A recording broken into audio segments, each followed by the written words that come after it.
Hey everyone, I want to do a video on a topic that I was asked about in the YouTube comments, and that is, what do you do when OCD comes back?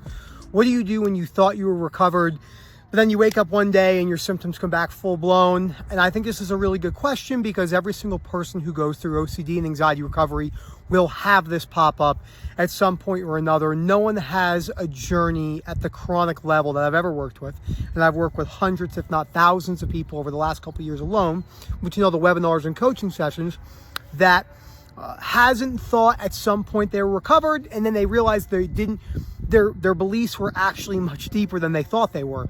So this is probably one of the most important videos we've done on this channel in a long time, because this is where people make a mistake because it feels as real as it can get.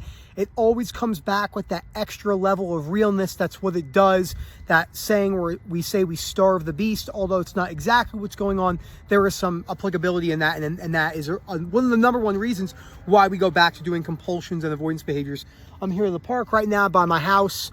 School's still out. Usually there'd be people running around here, and because it's not that nice outside, I said to myself, I'm going to come out here and do a video with a little bit more of a relaxation shirt, and my hair's not done. So, and I was like, why not? I'm going to come out here and make a video for all of you talking about how this affected me.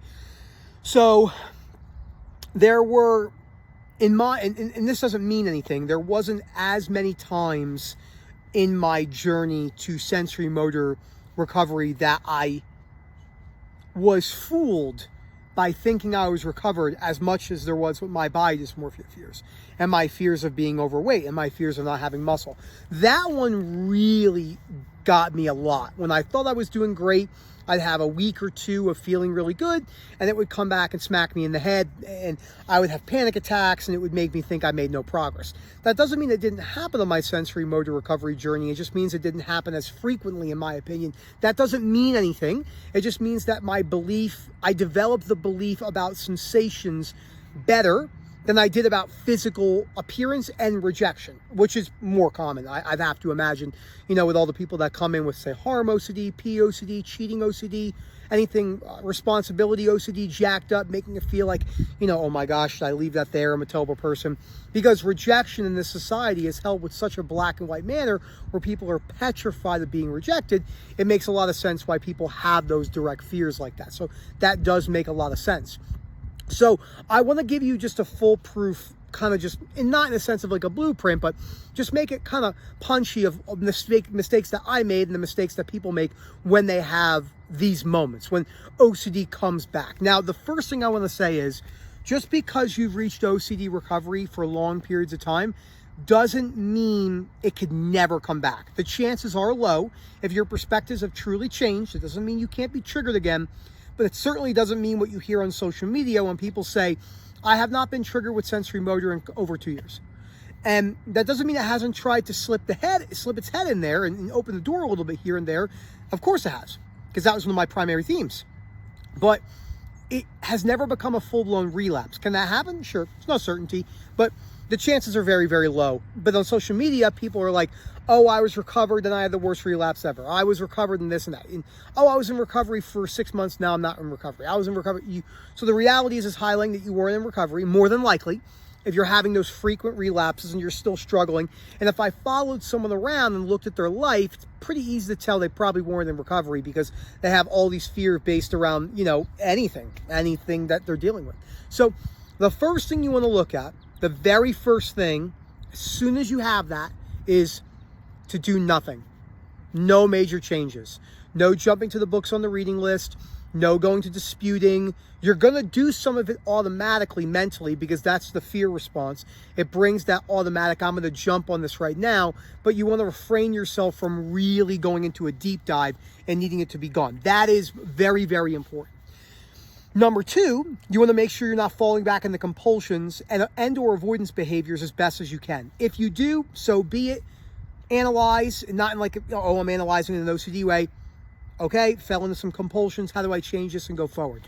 But if you're constantly going back into compulsions and avoidance behaviors, that will need to change. Number 3, keep up with all your structure. No change on structure. No change in your workout plan. No change in your nutrition plan. No change in your work plan.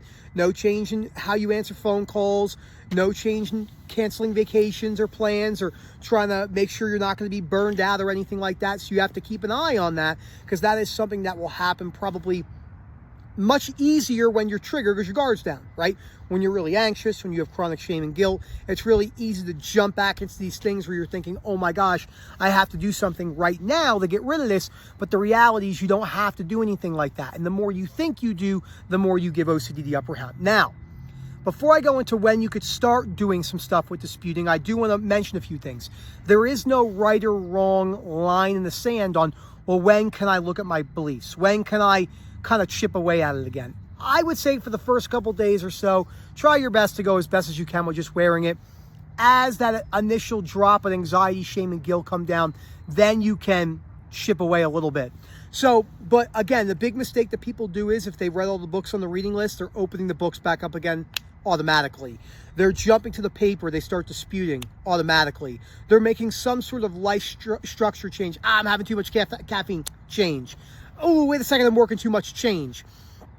Anything that you're doing in that regard, I would more than likely just consider in a recent relapse or trigger that it's probably compulsive and it's a subtle escape to get away from those sensations. So just to recap so far, when the relapse happened, when the backdoor spike happens, wearing it as best as you can, wearing the anxiety, no major changes. That's a really, really important part.